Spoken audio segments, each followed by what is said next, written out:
Well, I suppose this would not be the first time that China has been accused of censorship. This is kind of something that we do hear about from time to time in the world of media, but I feel like it's not very often that we hear about this with video games. You see, there is a gigantic video game that came out less than a month ago that was developed in China, and that is Wuchang Fallen Feathers. A lot of people are talking about this. It is a Souls-like type of game, which probably makes sense why I have not played it yet, because I am complete hot garbage at Souls-like games. I don't even want to talk about my experience trying to play Elden Ring, okay? I'm just going to leave that in the past. But one thing I do want to point out before we go further is that you'll see in that first sentence there, this game is developed by Lindsay. Looking them up, they are from China, so a company in China has developed this game, but it is actually 505 Games that is in charge of the publishing. And when you look into them, they are actually from Milan. They are actually based out of Italy, not China. So it's kind of interesting that apparently this game, I'm going to talk about this, but apparently it has been censored by China, or at least that is the allegation. Because I thought that the publishers were in charge of,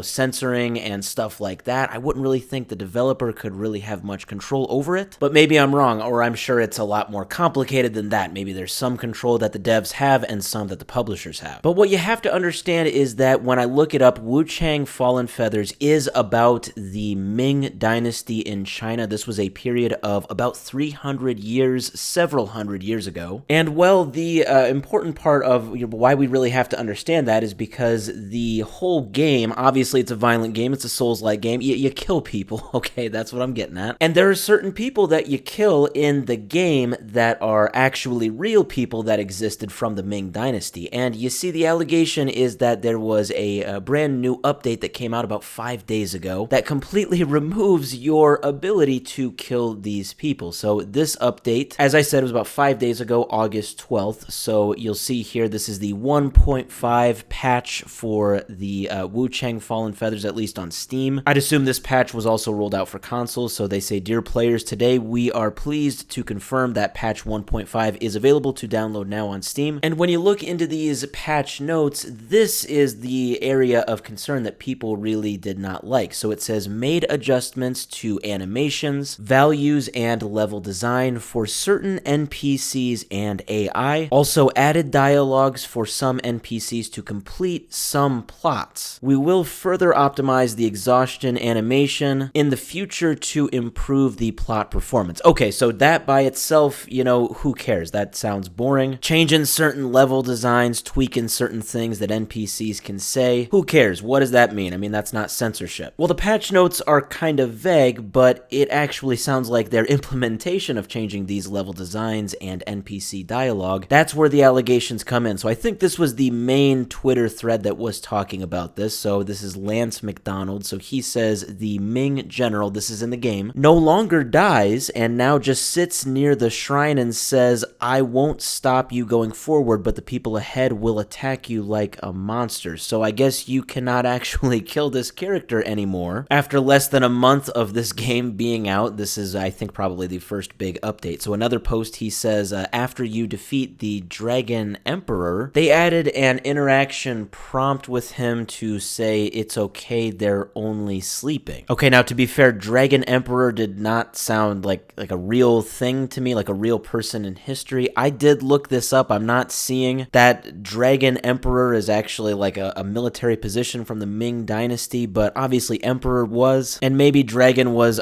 some other form of identification. So I would say this is probably another actual military person from the Ming Dynasty that was represented in this game. And then here's another post. I thought this was interesting, and I did not believe it at first when I read this. He says, "For those asking why they don't just release a censored version just for the Chinese market," he says, "This game is not even released in China. It probably will not ever be released because of gore and violence. It can only be played by gray import in China." I absolutely did not believe this. I looked it up though, and yes, it actually looks like this is true. You cannot actually officially buy Wuchang Fallen Feathers in China, despite it being developed there. Just kind of an interesting side note. So, was this game actually censored by the government of China? We don't actually officially know, but people are definitely speculating that that is the case. Maybe the game's developer got some pressure from the Chinese government after this game was released released because you can kill certain people from the historical part of China, and maybe they took that as a sign of disrespect or something like that. Who knows? It will definitely be interesting to see going forward how this continues to be handled, because there are some really